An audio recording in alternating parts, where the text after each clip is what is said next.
देवाय। ओम नमो भगवते वासुदेवाय।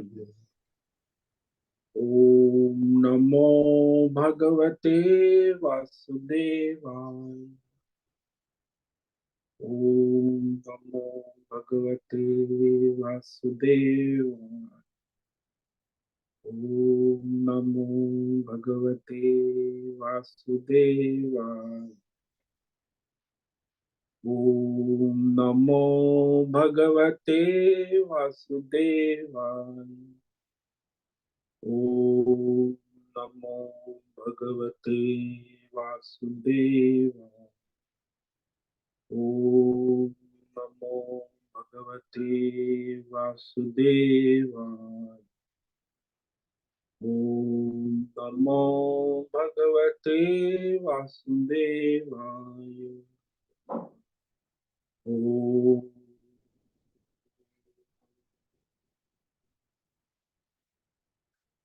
ओम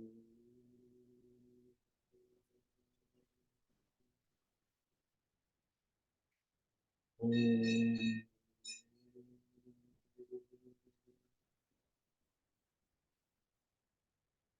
ओम श्री परमात्मने नमो नमः। ओम गं गणपतये नमो नमः। ओम सं सरस्वत्यै नमो नमः। ओम गुं गुरुभ्यो नमो नमः। ओम सहना भवतु सहनौ भुनक्तु सह वीर्यं करवावहै तेजस्विनावधीतमस्तु मा विद्विषावहै। ओम शांति शांति शांति। सदाशिव समारंभां शंकराचार्य मध्यमा अस्मदाचार्य पर्यन्तां वंदे गुरु परंपरा। वंदे गुरु परंपरा। ओम पार्थाय प्रतिबोधितां भगवता नारायणेन स्वयं व्यासेन ग्रथितां पुराणम् मध्ये महाभारतम् अद्वैतामृतवर्षिणीं भगवतीम् अष्टादशाध्यायिनीम् अम्ब त्वामनुसन्दधामि भगवत् गीते भवद्वेषिणि। वसुदेवसुतं देवं कंसचाणूरमर्दनं देवकी परमानन्दं कृष्णं वन्दे जगद्गुरुं। नमस्ते परमं ब्रह्म सच्चिदानन्दरूपाय निर्गुणाय नमस्तुभ्यं ओंकाराय नमो नमः। सर्वे दुर्गाणि तरन्तु सर्वे भद्राणि पश्यन्तु सर्वे सद्बुद्धिमाप्नोतु सर्वे सर्वत्र नंदतु। ओम तत्सत। ओम ओम ओम। आप सभी ऑनलाइन नेटवर्क पर उपस्थित भगवत गीता श्रवण साधकों को आज प्रातः का अभिवादन अभिनंदन अभिवंदन। हरि ओम हरि ओम हरि ओम। हम सबको आज का ये दिव्य दिन तन मन धन जन देश काल विषय वस्तु परिस्थिति अवस्थाएं अध्यात्म भौतिक दैविक क्षेत्र सभी को अपने अपने पूर्व के अनंत जन्मों के किए हुए संचित पाप पुण्य धर्म अधर्म मिश्र कर्म के पके हुए फल स्वरूप में वर्तमान में आज सभी को अपने अपने प्रारब्ध अनुसार परमेश्वरीय अचिंत्य योग माया के माध्यम से प्रसाद स्वरूप में मिला है प्राप्त हुआ है। अतः आज का यह दिव्य दिन परमार्थ हेतु निष्काम सेवा यज्ञ देव यज्ञ ऋषि यज्ञ पितृ यज्ञ मानव यज्ञ भूत प्राणी यज्ञ सात्विक दान शारीरिक वाचिक मानसिक तप निष्काम कर्म योग ध्यान योग भक्ति योग ज्ञान योग साधना वेद शास्त्रों का स्वाध्याय अध्ययन अध्यापन उपासना आराधना के लिए समर्पित करे और कराए। अत्यंत दुर्लभ मनुष्य जीवन को परमार्थ हेतु सार्थक करे और कराए। आज विक्रम संवत 2080 अश्विन मास शुक्ल पक्ष की एकादशी तिथि है दोपहर 12:31 तक। उसके बाद द्वादशी लग जाती है। आज है सतमिषा नक्षत्र ये भी दोपहर को 1:29 तक है। और कल पूर्व भाद्रपद नक्षत्र है। उसके बाद आज बुधवार है और यहाँ शीत ऋतु प्रारंभ हो चुकी है। रात्रि का न्यूनतम तापमान 16 डिग्री और दिन का अधिकतम तापमान 32 डिग्री रहा। वायु की गति 5-10 किलोमीटर प्रति घंटा चल रही। गंगा जी का प्रवाह कम हो चुका है और यहाँ ईस्वी सन 2023 25 अक्टूबर 25 अक्टूबर 2023 सुबह के 7 बजने वाले हैं। कलयुग का प्रथम चरण 5248वां वर्ष 7वां वैवस्वत मनवंतर श्वेत वराह ब्रह्मा जी का 26वां दिन और 51वां वर्ष अभी चल रहा है। तो ऐसे अनंत कोटि ब्रह्मा और ब्रह्मांडीय परमेश्वरीय अचिंत्य योग माया में हमारा यह एक ब्रह्मांड, इस ब्रह्मांड में ये पृथ्वी लोक में समुद्र के ऊपर जम्बू द्वीप में विश्व का एकमात्र वैदिक राष्ट्र भारत उत्तर हिमालय प्रांत में उत्तराखंड राज्य में टिहरी जिले में हिमालयन शिवालिक पर्वतमाला के अंतर्गत मणिकुट पर्वत के ऊपर नीलकंठ महादेव के सामने ऋषिकेश नगरी में मुनि की रेती प्रांत में शीशम जाड़ी में अवधूत बड़ा आश्रम के सी ब्लॉक के पहले माले से 5 नंबर कमरे से गंगा किनारे से हम स्वामी उत्तमानंद सरस्वती भगवद गीता के आचार्य शिष्य स्वामी चिन्मयानंद सरस्वती महाराज चिन्मय मिशन कैवल्याद्वैत वेद व्यास भगवत पाद शंकराचार्य की श्रृंगेरी संन्यास परंपरा से शिक्षित दीक्षित सनातन वैदिक भारतीय हिंदू धर्म अनुसार संपूर्ण भगवद गीता ज्ञान यज्ञ ऑनलाइन चैतन्यमय जीवंत लाइव प्रसारण के अंतर्गत व्याख्यान माला में अध्याय 2 सांख्य योग के श्लोक नंबर 68 पर संस्कृत एवं हिंदी में व्याख्यान करेंगे। दिव्य पवित्र सरल व्यावहारिक सटीक पूर्ण वर्ण अक्षर पद वाक्य पंक्ति श्लोक अध्यायों की संगति संधि अन्वय शब्दार्थ वाक्यार्थ भावार्थ रस्यार्थ के यथार्थ तात्पर्य से वैदिक शास्त्र वेद व्यास साहित्य शंकर भाष्य एवं परंपरागत सन्यासी आचार्यों की टीका टिप्पणी से आज का भगवद गीता व्याख्यान करेंगे। कृपया आप सभी श्रद्धा भक्ति ध्यान से परिपूर्ण होकर के ये दिव्य भगवद गीता श्रवण साधना करें।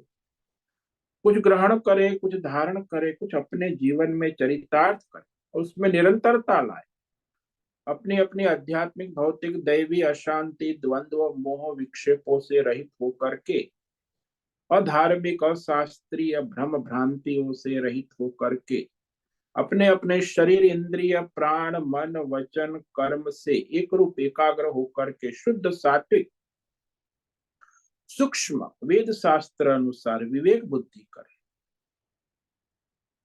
और पुनः पुनः इस व्याख्यान का श्रवण करे, मनन करे, चिंतन करे, चर्चा विचारणा करे, लेखन करे, प्रचार प्रसार करे, लिंक भेजे, ग्रुप में शेयर करे, अपना और सबका परम कल्याण करे और कराए। ओम तत्सत। ओम ओम ओम। तो कल यहाँ भगवान ने श्लोक नंबर 67 में कहा कि वायु जैसे तूफानी वायु जल में से नाव को अपने रास्ते से हटा देती, उसका अपहरण कर लेती, यहां तक कि नाव को डुबो भी देती है, नष्ट कर देती।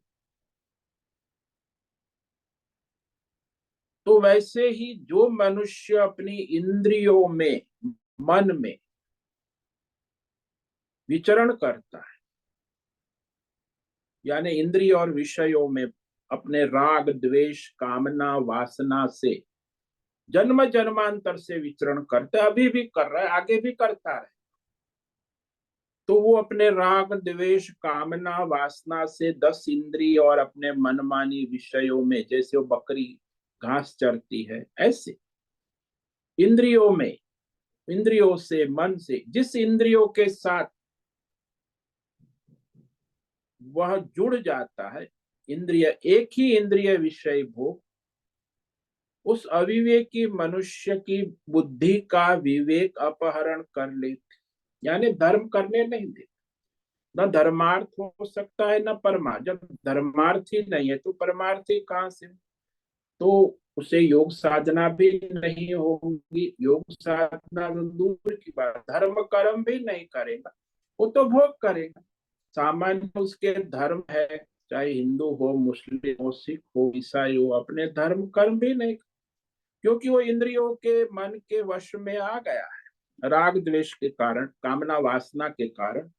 और फिर वो इंद्रिया उसे नचाती रहती, वो नाचता रहता, जैसे मदारी होता है, बंदर को नचाता रहता, ऐसे ही इनको अपनी इंद्रिया और मन नचाते रहते। वो कोई धर्म कर्म परमार्थ से उन्हें कोई लेना देना नहीं, भोगी होते, धर्मात्मा भी नहीं होते। तो ये कहा भगवान ने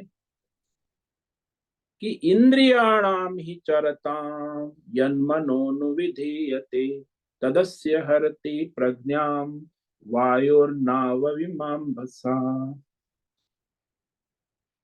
तो इस प्रकार ये जो कहा कि मनुष्य को इंद्रियों का संयम करना आवश्यक, तो ये विषय भगवान ने श्लोक नंबर 60 से प्रारंभ किया, इंद्रिय संयम का विषय।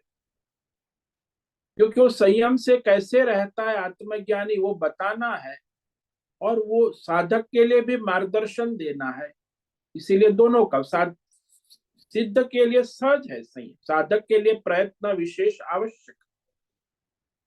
तो यततो यपि कौन्तेय पुरुषस्य विपश्चित, श्लोक नंबर 60 से प्रारंभ करके ये इंद्रिय संयम की बात अनेक प्रकार से भगवान ने समझाई। कोई इंद्रिय और मन का संयमन नियमन कैसे करे, वो कैसे बने, तो उसका विषय का वो संहार करते हैं। इंद्रिय संयम के लिए जो समझाई हुई बात का यहाँ निराकरण कर दे।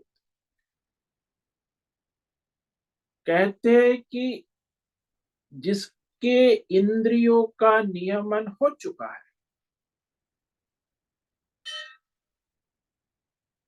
उसी की बुद्धि योग साधना परमार्थ यानी धर्म कर्म परमार्थ में स्थिर होती है,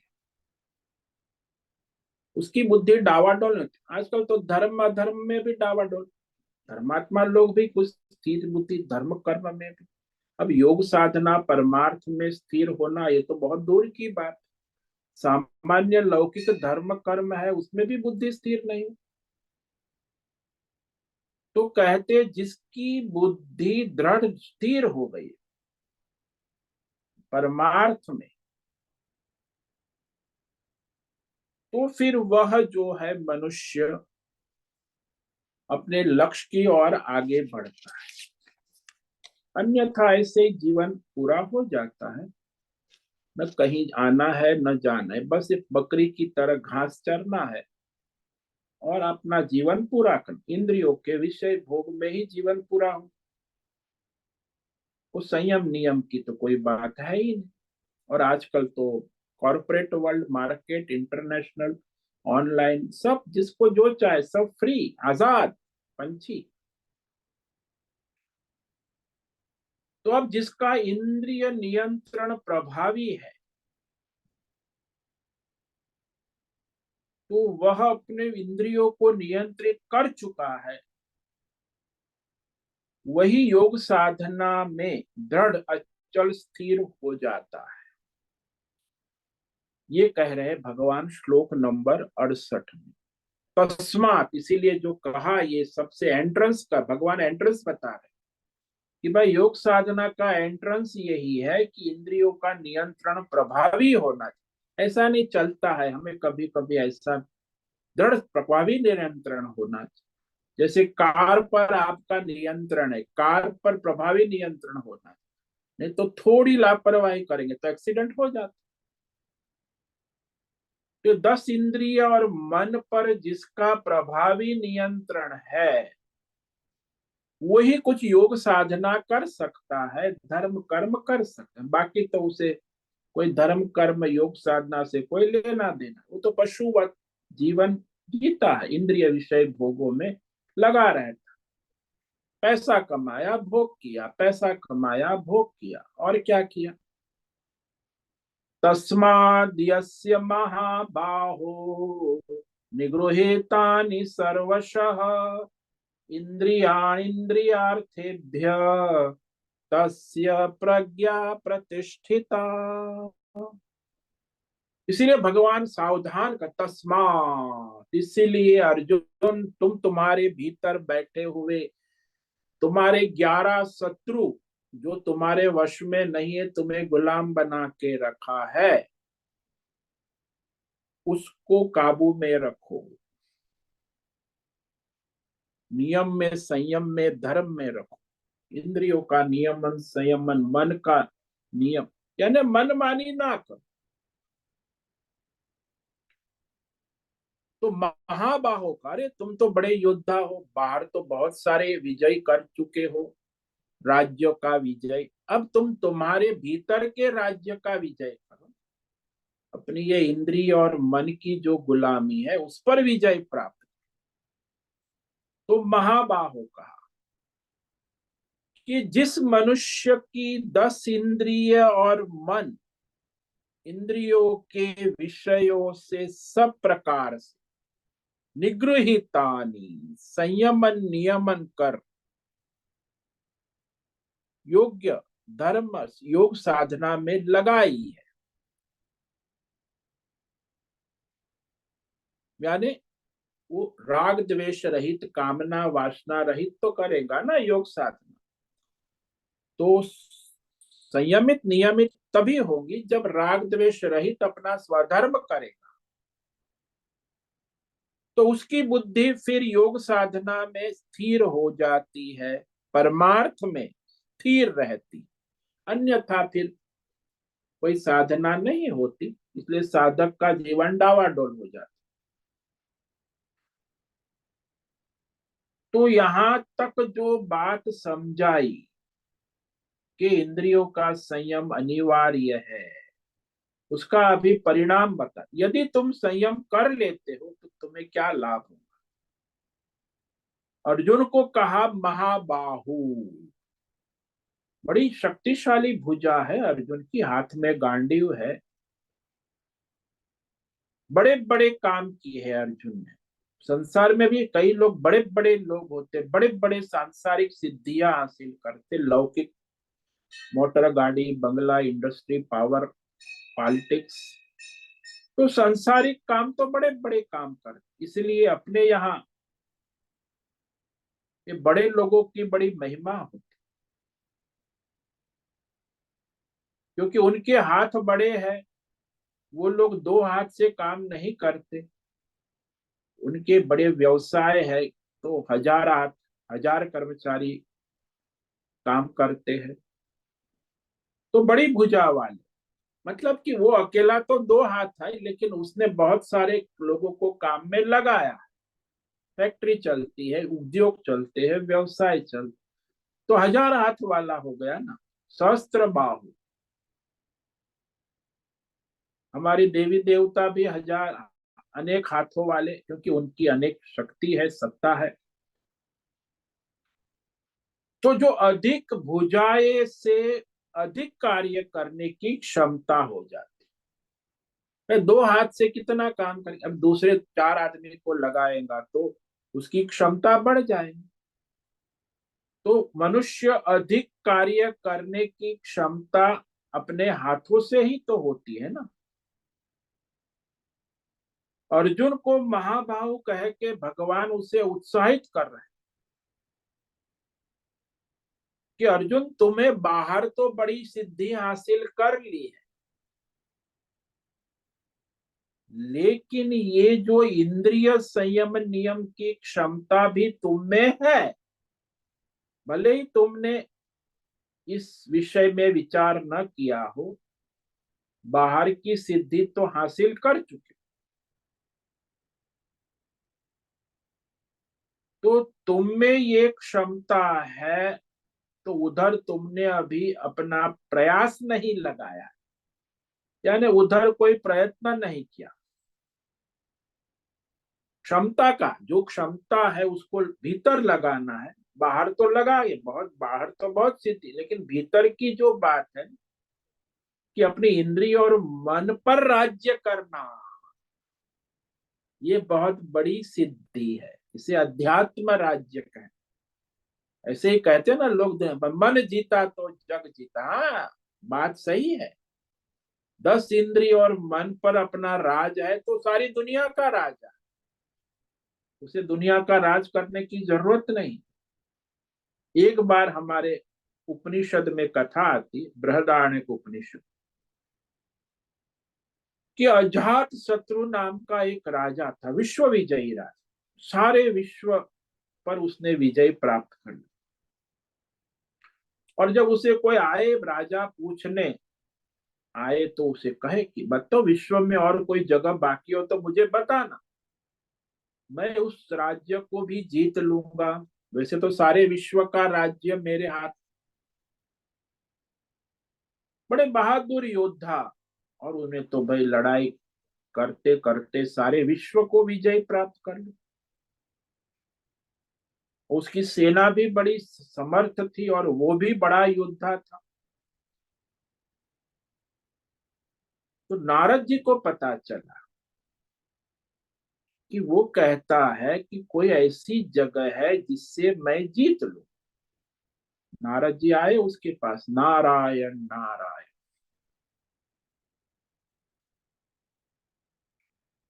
नारद जी ने कहा है मैं बताता। तो राजा ने तुरंत अपना नगाड़े बजा दिए। पहले के जमाने में युद्ध के लिए सेना को तैयार करने के लिए नगाड़े बजाते।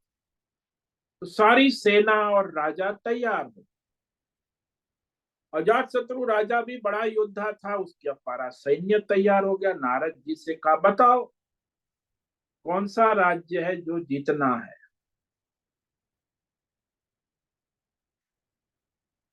तो नारद जी ने कहा कि देखो, ये जो तुम कह रहे हो, इस राज्य को जीतने के लिए कहीं बाहर सेना लेके जाने की जरूरत नहीं।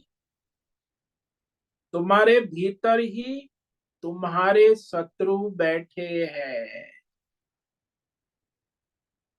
तुम्हें युद्ध की बहुत लगी है ना। जैसे हम कहते ना, चमड़ी में खुजली होती है ना,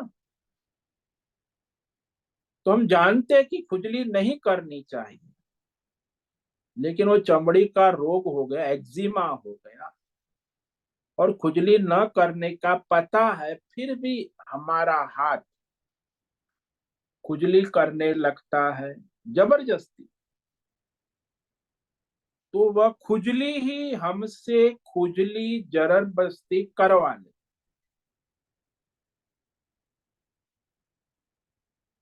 तो इस प्रकार ये इंद्रिया भी, तो वो जो मनुष्य है उसकी दुश्मन हो जाती।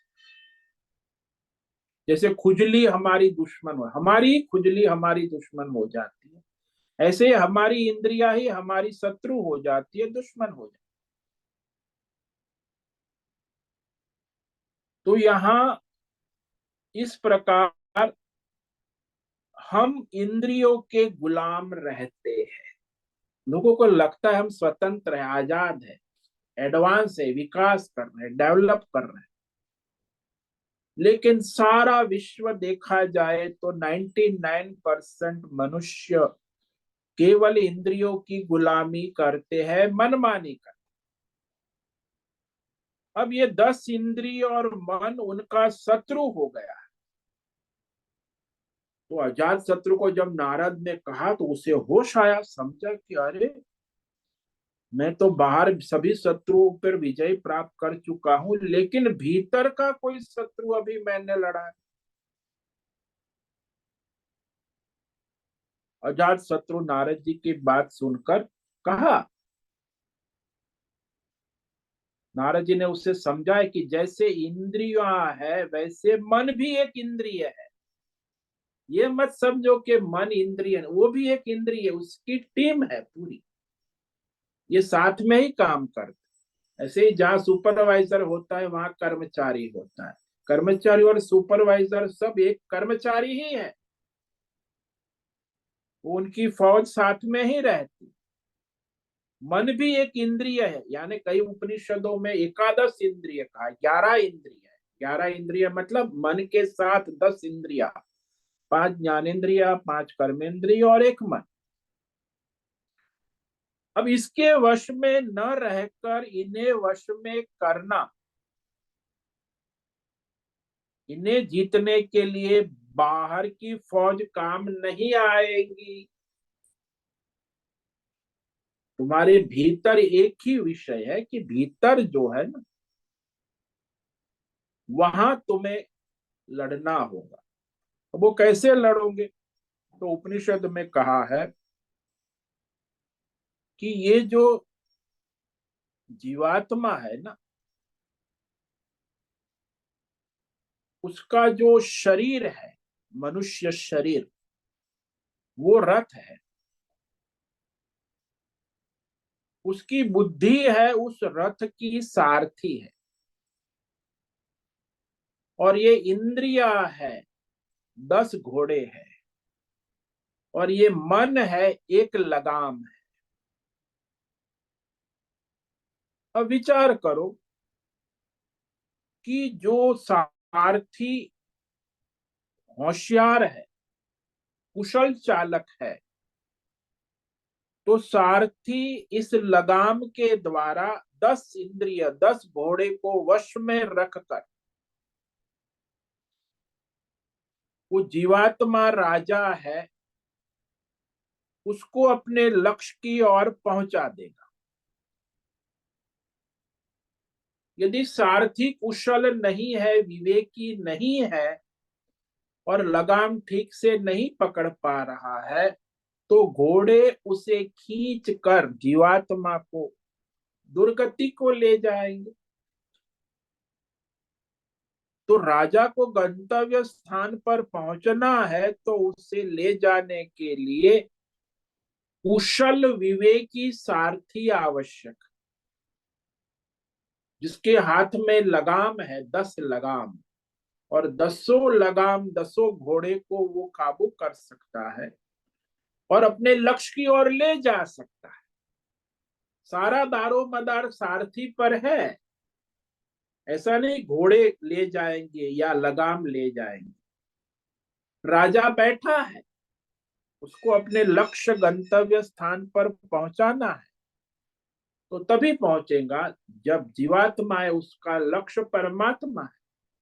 तो वहां पहुंचने के लिए उसे अपनी विवेक बुद्धि कुशल होनी चाहिए, शास्त्र बुद्धि ये विवेक करके अपने मन की लगाम को संयम करके अपने 10 इंद्रिय रूपी घोड़े को अपनी योग्य दिशा में चलाना हो,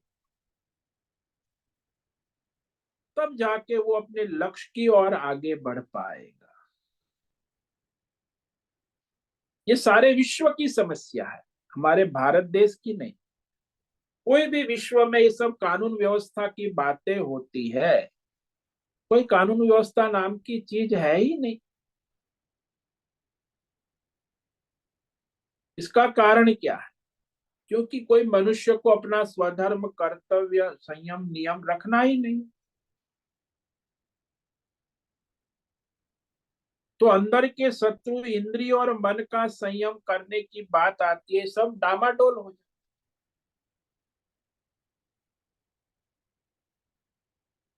हाँ भाई, देश में हमला हो जाए तो देश वाले प्रधानमंत्री दूसरे देश पर हमला, आतंकवादी हमला हो गया, सामने उसने हमला कर दिया, वो हो सकता है। लेकिन ये अब आपके भीतर जो शत्रु है उसको कैसे जीतो? तो किसी भी देश में कानून व्यवस्था और व्यवस्था ठीक से चले, उसके लिए उसे अपने स्वधर्म की शिक्षा देनी आवश्यक। स्वधर्म कर्तव्य, आज की शिक्षा में स्वधर्म कर्तव्य नाम की कोई चीज है ही नहीं।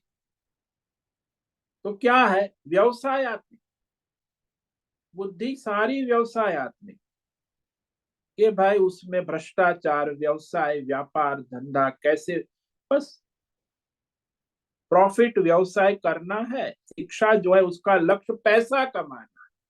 अरे भाई क्या तुम्हारी शिक्षा है? दुनिया में सभी यूनिवर्सिटी कॉलेज पढ़ा रही है अच्छे पैकेज के लिए, करोड़ों रुपये का पैकेज मिलेगा। तो आपकी पढ़ाई का लक्ष्य भी पैसा कमाना है? कितना चीप, पशु से भी गया हुआ।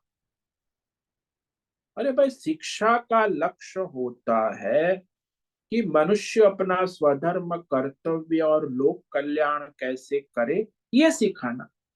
ये तो पैसा कैसे कमाना है ज्यादा से ज्यादा। तो सारे विश्व की ये जो एजुकेशन सिस्टम व्यवस्था है वो भ्रष्ट है, और वो व्यवसाय भी सारे भ्रष्ट है। दुनिया में कोई व्यवसाय ऐसा नहीं होगा जो धर्म, शास्त्र और सबके हित भले होगा। 1-2%, बाकी 99% सब भ्रष्ट ही। तो इस शिक्षा पद्धति में ये सिस्टम है ना, बस वो सिस्टम चलती है, और उसमें फिर कई प्रकार की समस्याएं आती है, तो आंदोलन भी होते हैं,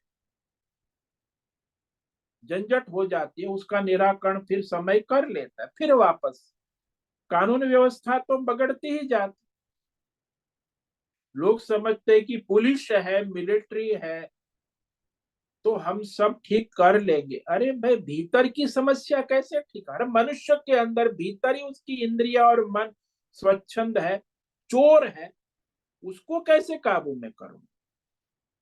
बाहर के चोर को तो पकड़ लो, बाहर के शत्रु को तो काबू में कर लोगे फौज से, सेना, भीतर के शत्रुओं को कैसे काबू में करोगे?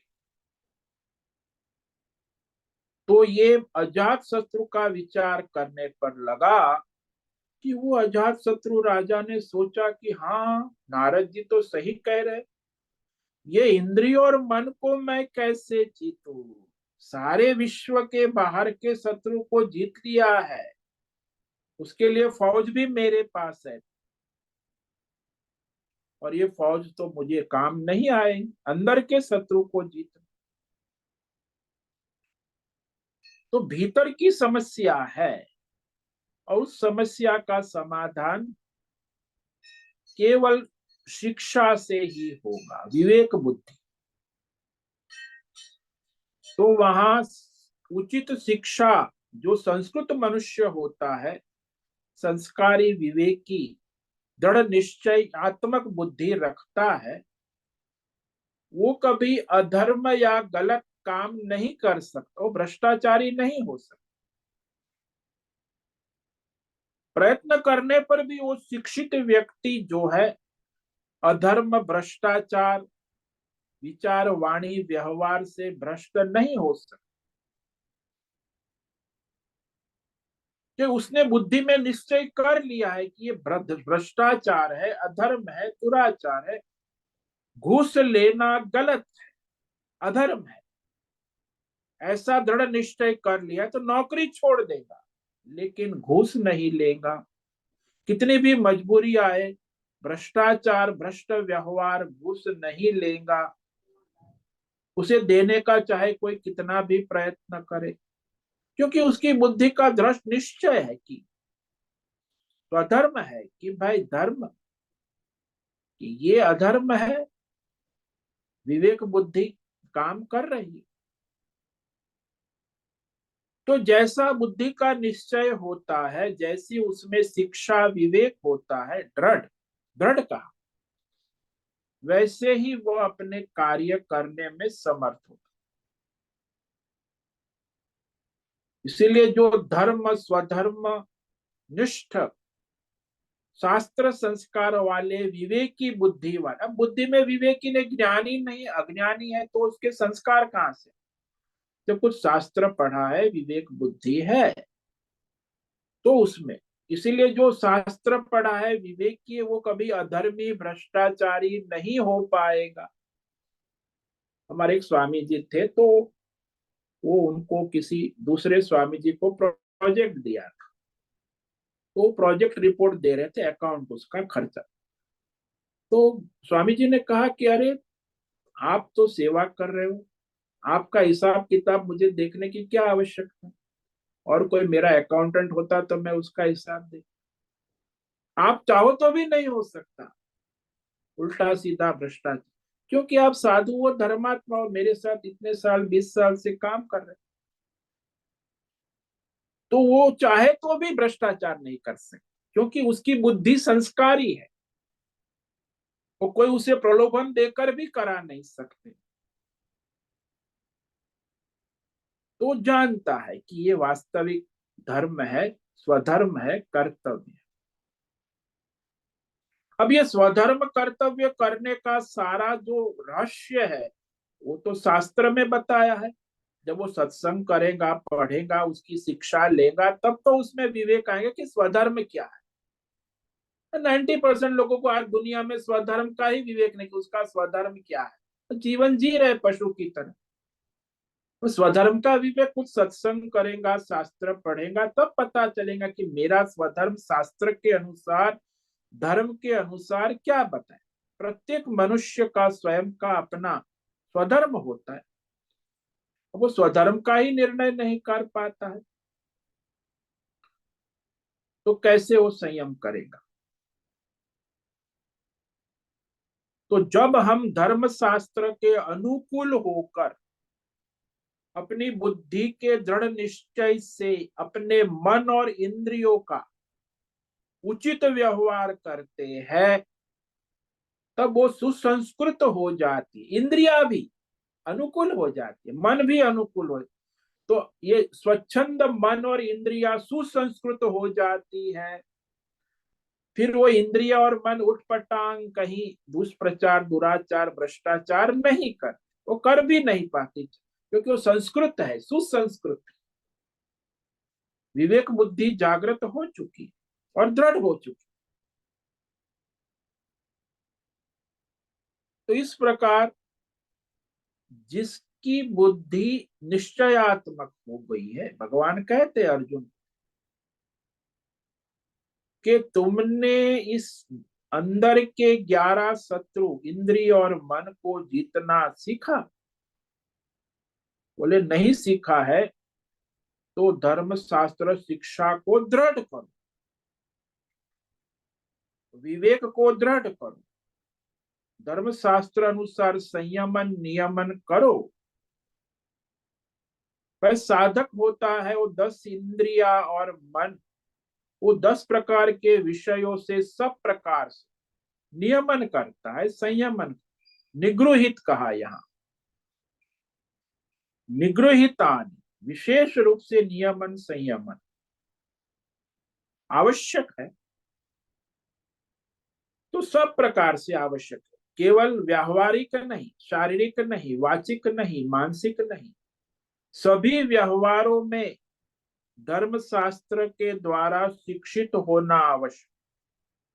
जैसे शारीरिक व्यवहार है, तो शारीरिक व्यवहार में मैं किसी को थप्पड़ मार देता हूं तो ये उचित नहीं है, बिना कारण।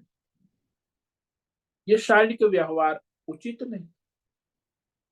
वाणी से किसी को बेवकूफ, गधा है, ऐसा कह दूं, वाणी का विलास आजकल तो बहुत चल,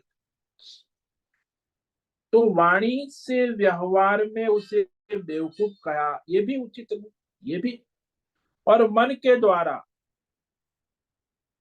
तूने मुझसे ऐसा कहा तो भगवान तुझे बदला देंगे, तो मन ही मन उसका बुरा होने का सोच। तो विचार से भी नहीं, यानी व्यवहार, वाणी और विचार तीनों स्तर पे धर्म होना आवश्यक। क्योंकि इंद्रिया जो है वो संसार में सभी विषयों के साथ 3 प्रकार से व्यवहार कर, भौतिक व्यवहार, वाचिक व्यवहार और मानसिक व्यवहार। एक विचार के स्तर पर, एक वाणी के स्तर पर, एक कर्म के स्तर। तो जो संस्कार्य शिक्षित है, जिसकी बुद्धि निश्चयात्मक है, वह व्यक्ति अपनी सब इंद्रिय और मन को संयमित नियमित कर लेता है। यहां निग्रह शब्द कहा है ना भगवान, निगृहीतानि। निग्रह शब्द समझना आवश्यक। निग्रह यहां अर्थात पकड़ना। पकड़ना यानी रोकना। जैसे कोई दौड़ कर आ रहा है, उसे पकड़कर रोक देते। पुलिस वाले हैं, वो दौड़ते हुए चोर को उसके पीछे दौड़कर उसे पकड़ लेते, उसे रोक लेते। तो पुलिस का चोर का पकड़ना एक हो गया। दूसरा पकड़ना होता है जैसे तलवार को पकड़कर दूसरे की गर्दन काट देना। तलवार को पकड़ने का मतलब है तलवार के व्यवहार करने की क्षमता। मैं चाहूं वैसे तलवार चले। और चोर को पकड़ने का मतलब है चोर कुछ न कर सके। इंद्रियों के निगृहित होने का मतलब ये नहीं है कि तुम इंद्रियों को लॉकडाउन कर, इंद्रियों को अंधी लूली लंगड़ी गूंगी बहरी कर दो ना। उसे अंधी लूंगी गुली पर करने की जरूरत नहीं। हमारी इंद्रिया जो है वो काम करे, लेकिन हमारी बुद्धि के विवेक से काम।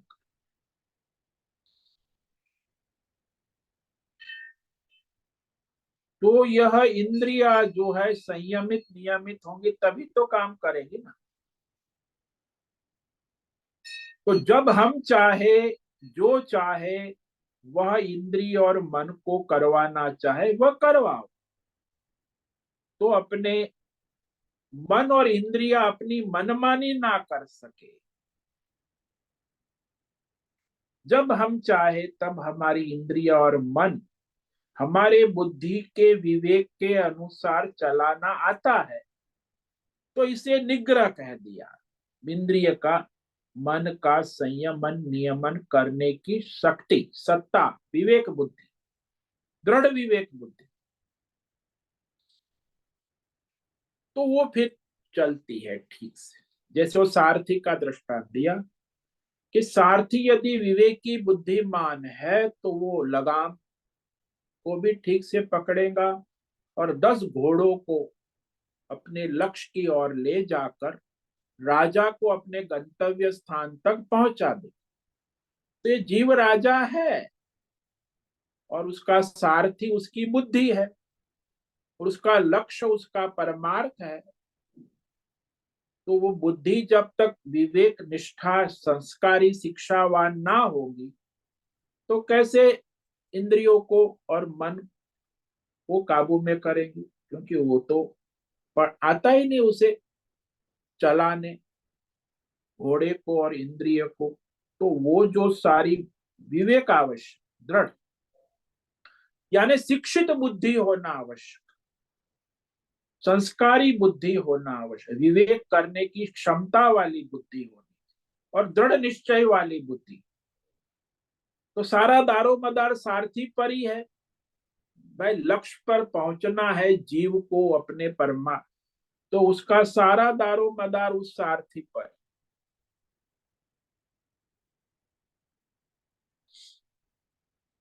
तो इंद्रियों के सभी विषयों से इंद्रियों का संयमन नियमन निग्रह कर लिया, अर्थात इंद्रियों को अपने राग द्वेष कामना वासना में प्रवृत्त नहीं करने दिया। क्योंकि यही तो राग द्वेष और कामना वासना ही तो उसे स्वच्छंद कर देती है ना। तो हम हमारी इंद्रियों को धर्म और परमार्थ में प्रवृत्त करा सकते। यदि हमारी बुद्धि काम नहीं करती या बुद्धि भी राग द्वेष कामना और वासना के वश हो गई है, तो बुद्धि भी तो अपहरण हो गया ना। फिर तो मन और इंद्रिय और बुद्धि सब अपने अपने राग द्वेष कामना वासना के अनुसार चलेगी, तो कहीं भी जाएगी। तो जीव को कष्ट होना ही है। तो यहाँ ये निश्चय करना आवश्यक। तो इस पर जिसकी बुद्धि स्थिर है, इस पर हम कल विचार करेंगे कि जिसकी निश्चयात्मक बुद्धि, संस्कारी शिक्षित बुद्धि है, वही योग्य निश्चय करके अपने मन और इंद्रियों को अपने लक्ष्य की ओर आगे ले जा सकते। बाकी सब भटकने का ही काम करेंगी। तो आज हमने ये जो श्लोक किया, इस पर कल और विचार करेंगे। तो ये भगवान कहते कि जिसकी बुद्धि दृढ़ विवेकी हो गई है, शिक्षित हो गई, संस्कारी है, तो वो अपने इंद्रियों का संयमन करके उसके परमार्थ में आगे बढ़ सकता है, योग साधना कर सकता है। तस्माद् यस्य महाबाहो निगृहीतानि सर्वशः इंद्रियार्थेभ्य तस्य प्रज्ञा प्रतिष्ठिता। इसीलिए भगवान कहते कि हे महाबाहो, तुमने बाहर तो दुनिया जीत ली है, लेकिन तुम्हारे भीतर जो तुम्हारे 11 शत्रु बैठे हैं, इंद्रियाणी, 10 इंद्रिय और एक मन, ये सारे इंद्रियों के विषयों से सब प्रकार से निगृहितानी, विवेक पूर्वक संयमन नियमन की हुई बुद्धि, बुद्धि, तो वो बुद्धि जो है संयमन नियमन वाली बुद्धि है, विवेक की बुद्धि है, वही परमार्थ में स्थिर हो सकती है, वही योग साधना में स्थिर होती, उसकी बुद्धि परमार्थ कार्य में स्थिर रहती है। प्रतिष्ठित कहा, प्रतिष्ठिता, फिर वो डगमग नहीं होती, विचलित नहीं होती, क्योंकि उसका परमार्थ लक्ष्य है, उसमें आगे बढ़ती। तो इस प्रकार ये जो विवेक करना अत्यंत आवश्यक है, कि जो साधक है उसके लिए ये बहुत ही विशेष भगवान मार्गदर्शन दे रहे हैं। तभी आप योग साधना में कुछ आगे बढ़ सकते हैं। ओम नमो नारायणाय, ओम नमो नारायणाय, ओम नमो नारायणाय, ओम नमो नारायणाय, ओम नमो नारायणाय। कायेन वाचा मनसेन्द्रियैर्वा बुद्ध्यात्मना वा प्रकृते स्वभावात् करोमि यद्यत् सकलं परस्मै नारायणायेति समर्पयामि। ओम सर्वे भवन्तु सुखिनः, सर्वे सन्तु निरामयाः, सर्वे भद्राणि पश्यन्तु, मा कश्चित् दुःखमाप्नुयात्। अस्तु मा सद्गमय, तमसो मा ज्योतिर्गमय, मृत्योर्मामृतंगमय। ओम पूर्णमद पूर्णमिदं पूर्णात् पूर्णमुदच्यते पूर्णस्य पूर्णमादाय पूर्णमेवावशिष्यते। ओम शांति शांति शांति। शंकरं शंकराचार्यं केशवं बादरायणं सूत्र भाष्य कृतौ वंदे भगवन्तौ पुनः पुनः। ईश्वरो गुरुरात्मेति मूर्ति भेद विभागिने व्योमवद् व्याप्त देहाय दक्षिणामूर्तये नमो नमः। ओम गुं गुरुभ्यो नमो नमः। ओम तत्सत् ब्रह्मार्पणमस्तु। ओम ओम ओम।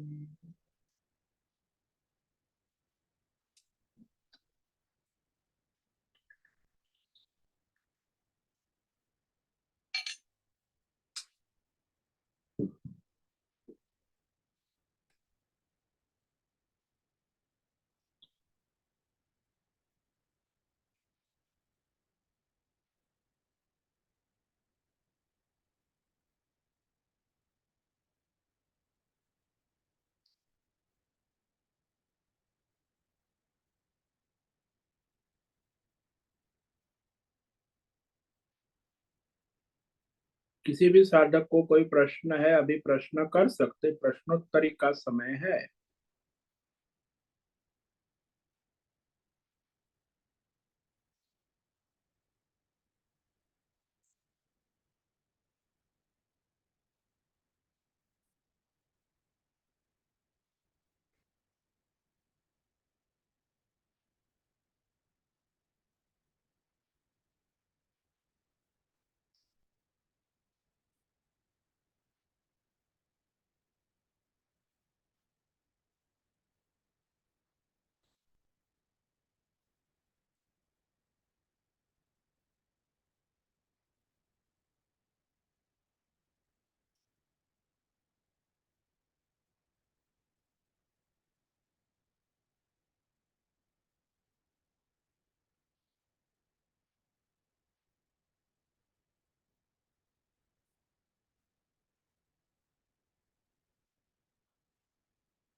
नमो नमः गुरुदेव।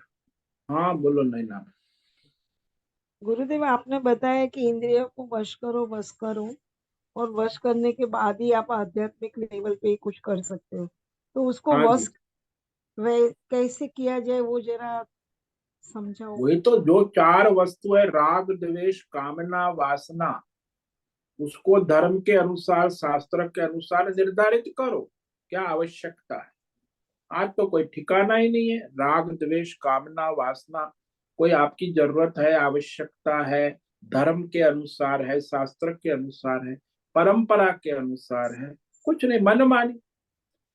तो ये मनमानी राग द्वेष कामना वासना जो है, उसका त्याग करोगे तभी तो संयम बने, तो इसकी गुलामी है ही। आप अपने राग द्वेष कामना वासना के अनुसार चल रहे हो, न कि शास्त्र के अनुसार, धर्म के अनुसार, स्वधर्म के अनुसार, कर्तव्य के अनुसार नहीं। तो आपकी जो बुद्धि जो है वो अपने मन है, इंद्रिया है, उसका जो फंक्शन है गलत है ना। राग द्वेष कामना वासना से प्रेरित होकर चल रहे, नहीं कि धर्म से, शास्त्र से, कर्तव्य से, लोक हित के लिए नहीं, स्वार्थ के लिए चल। तो संयम में कहो तो वासना वाली, कामना वाली, राग द्वेष के अनुसार कुछ भी स्वच्छंद आचरण करेंगे। तो खाली सुनते हैं हम लोग कि मूल तो रूट में इलाज करना होगा ना। बीमारी है, उसके सिम्टम दिखते हैं, तो बीमारी को मूल से इलाज करना, रोग का ऊपर से नहीं होता इलाज। रोगी का इलाज होना चाहिए। आजकल लोग रोगों का इलाज कर लेते, रोगी का इलाज नहीं होता तो रोग तो फिर आएगा। तो रोग का इलाज ना करे, रोगी का इलाज करे। रोगी जो है वो कामना वासना राग द्वेष है, तो आप टेम्पररी संयम कर लेते हो, लेकिन फिर वो आ ही जाती।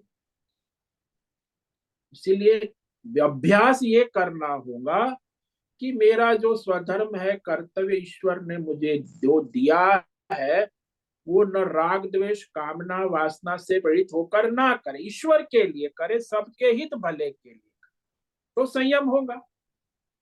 स्वार्थ के लिए करेगा तो संयम नहीं होगा। भाई मेरा स्वधर्म कर्तव्य ईश्वर ने जो प्रारब्ध के अनुसार मुझे दिया है, वो मैं सबके हित भले के लिए करूं। इसमें राग द्वेष कहाँ है, कामना वासना कहाँ है। तो इंद्रियों का भी संयम है, मन भी नियमन में है, बुद्धि भी विवेक जागृत है।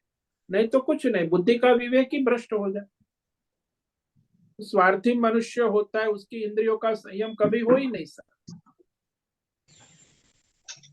तो राग द्वेष में डूबा है, अपनी कामना वासना में डूबा है, उसे और दूसरे किसी से कोई लेना देना नहीं अपने, तो वो तो स्वार्थी है, राग द्वेष कामना वासना की गुलामी कर रहा है। तो वो तो अपना भी हित नहीं, अपना ही नाश कर रहा है, तो दूसरों का भला कैसे करे। पर अपना नित्य कर्म है, अपना स्वधर्म है, वो भी नहीं कर रहा है, केवल भोग चाहिए, कामना वासना से प्रेरित है। तो अच्छा लगता है वो करना है, अच्छा नहीं लगता वो नहीं करना। मुझे अच्छा, I feel good, I feel bad, so what can I do. मुझे जो फील गुड होता है वो मैं करूंगा, फील बैड होता है वो नहीं कर। तो ऐसे ही जीवन पूरा हो। तो ये तो बहुत ही महत्व का है कि आप तो पहले प्रारब्ध समझो, अपना स्वधर्म समझो, अपना कर्तव्य शास्त्र के अनुसार, धर्म के अनुसार क्या है, उसका दृढ़ निश्चय करके वही कर्म, वाणी और विचार करना है। बाकी वाणी विचार और बाकी सब फालतू वाणी विचार और कर्म का त्याग कर, तभी तो संयम होगा। फालतू वा, कितना विचार वाणी और व्यवहार होता है जिसका कोई प्रयोजन नहीं। आपका स्वधर्म है वो करो। वाणी को रोक सकते हैं, पर मन में जो आपने बताया ना कि मन में सोचते हैं कि उसने मुझे, हाँ, कि वो तो वो मन ही मन बुरा सोचना, ये भी तो द्वेष है ना। भाई भगवान है, सबका हिसाब रखते हैं, मैं क्यों उसकी बुराई की बात करूं। हाँ। ये तो आपको किसने ठेका दिया है? तूने मुझे ऐसा कहा तो तुझे ऐसा हो जाएगा, तेरा भी बर्बाद बुरा होगा, तो बुरा सोचना। तो परिवार में भी चलता है, भाई भाई में, बहन में, सब चलता है। कितना आज चलता है। तीनों प्रकार के व्यवहार को बनाए। शिक्षित व्यक्ति होता है, उसका व्यवहार, वाणी और विचार निगृहित, संयमित होता है, धर्म के अनुसार होता है, शास्त्र के अनुसार होता है, सबके हित भले के लिए। लेकिन स्वार्थी मनुष्य है, वो तो स्वधर्म कहाँ करेगा, वो धर्म कहाँ करेगा? उसे तो अपनी कामना, वासना, राग द्वेष के सिवा कुछ दिखता ही नहीं। तो फिर उसका व्यवहार भी उद्दंड होगा, उसकी वाणी भी कुछ भी बकवास करेगा। तू गधा है, तू घोड़ा है, तू ऐसी है, तू वैसी है। अपनी पत्नी, अपनी माँ, सबसे दुर्व्याणी व्यक्ति, सोच भी बुरी करेगा। तुम लोग सब गड्ढे में जाओ, तुम ऐसे हो, वैसे हो, तुम्हें भगवान देख लेगा, तुम सब बर्बाद हो। मन में भी ऐसा। तो मन में, अबे अपने स्वजनों के लिए ऐसा विचार कर रहे हैं, दूसरे की तो बात छोड़ो। जो उसकी माँ है, उसकी बहन है, उसका भाई है, जो उसका जीवन साथ में, तो दूसरों के बारे में तो क्या कहें। तो ये शिक्षित बुद्धि नहीं है, संस्कारी बुद्धि नहीं है, भोगी बुद्धि है, स्वार्थी बुद्धि हो गई है। इसमें कोई संस्कार, शिक्षा है ही नहीं कि मेरा स्वधर्म क्या है, मेरा कर्तव्य क्या है, मुझे ईश्वर ने किसके लिए भेजा है। तो ये विवेक बुद्धि काम ही नहीं करती। भगवान ने आगे कहा ना, बुद्धि नाशात प्रणश्यति।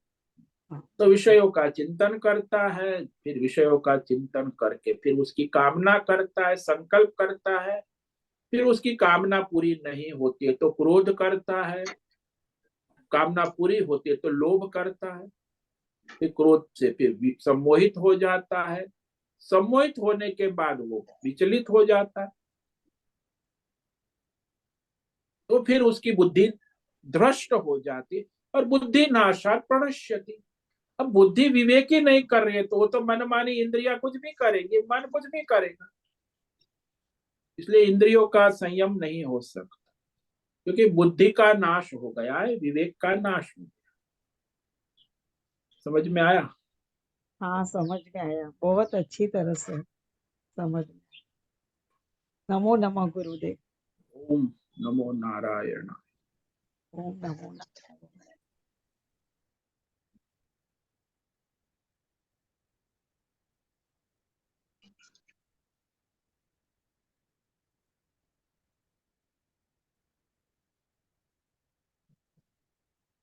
ठीक है, आज का समय पूरा हो रहा है। सभी साधकों को आज का ओम नमो नारायणाय।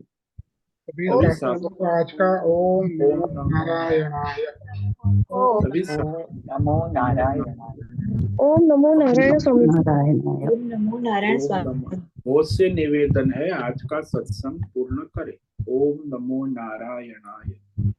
आज का यह दिव्य सत्संग हम यही पूर्ण करते हैं। ओम नमो नारायण। ओम नमो नारायण। सभी साधकों को ओम नमो नारायणाय। अरे जो